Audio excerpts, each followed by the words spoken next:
Salam gila bola. Dari kemunculan Jadon Sancho yang menghilang sejak tahun lalu, duel derby della Madonnina, hingga desahan mesum dan mati lampu di laga antara Wolves versus Liverpool dan Erik ten Hag yang disuruh berlutut minta maaf ke Ronaldo, dan masih banyak lagi, inilah semua berita terbaru hari ini.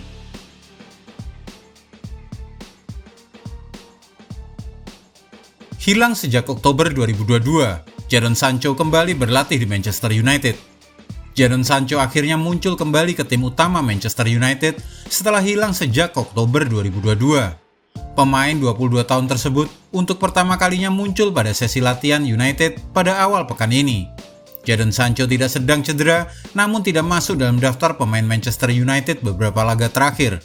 Sang pemain rupanya mengalami masalah personal sehingga tidak berada dalam kondisi yang siap untuk bermain. Kasus Jadon Sancho diyakini bukan hanya soal fisik dan teknis, akan tetapi juga mental. Manajer Erik ten Hag sempat memberikan keterangan singkat terkait masalah yang tengah dialami anak asuhnya tersebut.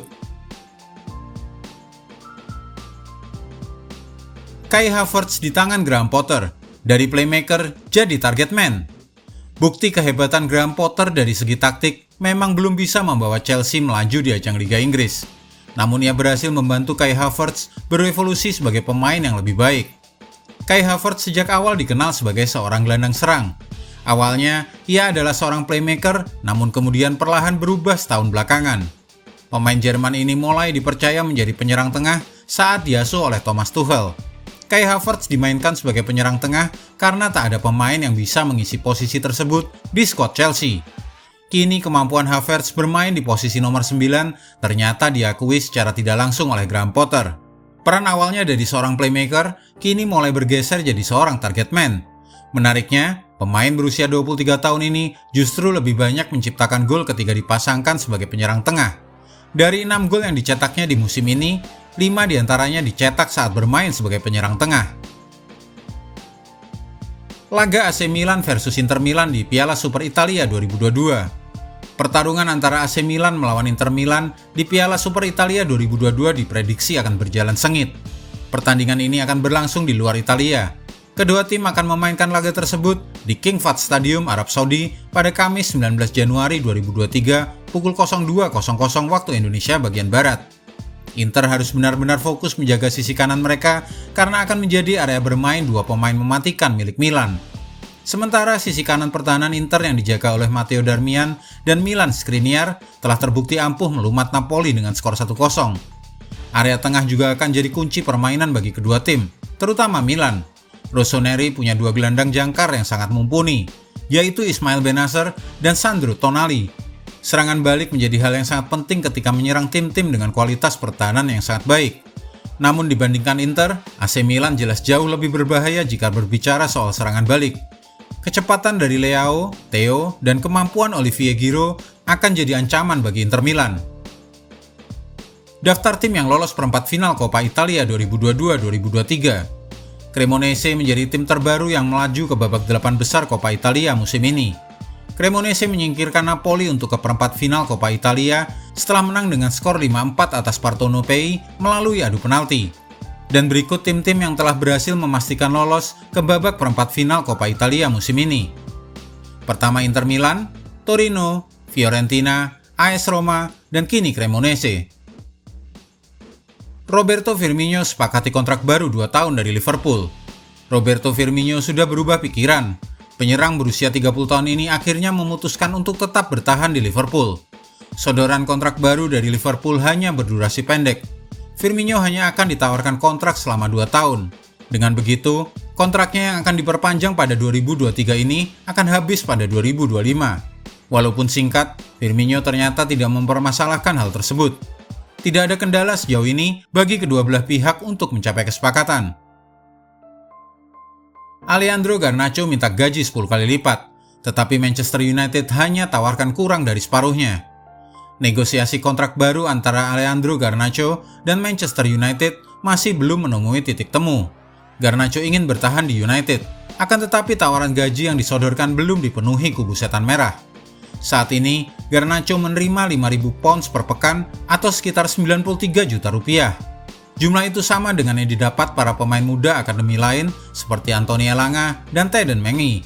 Kini, Garnacho ingin mendapat gaji 50.000 pounds per pekan, atau sekitar 931 juta rupiah. Namun, kubu United memberikan tawaran di bawahnya. Saat ini, tawaran United berada pada nominal 20.000 pounds per pekan, atau 372 juta rupiah per pekan. Nilai tersebut sama dengan yang diberikan United pada pemain muda lainnya, yaitu Facundo Pellistri. Atletico Madrid ngebet datangkan Memphis Depay, tapi tolak penuhi syarat Barcelona.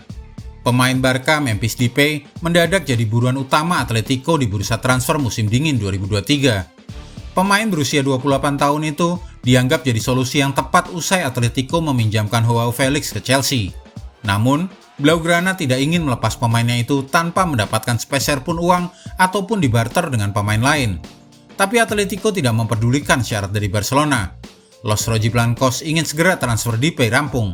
Di saat Atletico dan Barcelona belum menyepakati apapun soal peminjaman Depay, Atletico justru sudah mencapai kesepakatan dengan Depay secara personal. Syarat pertama dari Barcelona adalah melakukan barter dengan Yannick Carrasco. Atletico menolak dan justru meminta bayaran 60 juta euro. Syarat kedua dari Barcelona adalah meminta bayaran 7 juta euro saja untuk Depay. Atletico juga menolak dan menyatakan tidak ingin membayar sepeser pun demi Depay. Newcastle United pertimbangkan angkut 3 pemain Chelsea. Situasi di skuad Chelsea yang semakin sesak dengan banyaknya pemain baru kemungkinan akan dimanfaatkan oleh Newcastle United. Ada 3 pemain Chelsea yang kini sedang dipantau oleh The Magpies. Pemain yang paling diprioritaskan Newcastle adalah Conor Gallagher. 2 pemain lainnya yang masuk daftar belanja adalah Hakim Ziyech dan Ruben Loftus-Cheek. Walaupun begitu, belum diketahui apakah Newcastle akan melakukan pergerakan di bursa transfer musim dingin 2023. Pasalnya, skuad besutan Eddie Howe ini belum mendatangkan 1 pemain pun di periode ini. Sebelum kita lanjutkan ke berita tentang Erik ten Hag, desahan mesum di Liga Siaran Langsung Liga Inggris, dan juga calon pembeli Manchester United, klik dulu subscribe, like, dan tendang loncengnya agar kami tambah semangat. Morgan sebut Erik ten Hag harus berlutut minta maaf ke Ronaldo. Presenter TV Piers Morgan menegaskan jika Arsenal juara Liga Inggris, maka Erik ten Hag harus berlutut minta maaf kepada Cristiano Ronaldo. Morgan kecewa karena ten Hag dianggap tak menghargai Ronaldo. Kini dia ingin pelatih MU itu berlutut kepada CR7 jika Arsenal sampai juara Liga Inggris musim ini. Ia mengatakan ketika United tidak bisa memenangkan Liga karena mereka menyingkirkan Ronaldo, maka Erik ten Hag harus berlutut memohon maaf kepadanya dan meminta maaf juga kepada Cristiano Ronaldo atas sikap tidak hormat yang Erik ten Hag tunjukkan pada Morgan dan Ronaldo. Manchester United resmi berpisah dengan Ronaldo setelah kedua pihak sepakat dengan pemutusan kontrak. Pengumuman pemutusan kontrak Ronaldo itu dilakukan pihak klub pada 22 November. Morgan dikenal sebagai pendukung fanatik Ronaldo. Itu terjadi setelah keduanya terlibat wawancara eksklusif syarat kontroversi jelang Piala Dunia bergulir. Desahan mesum dan mati lampu di laga Wolves versus Liverpool.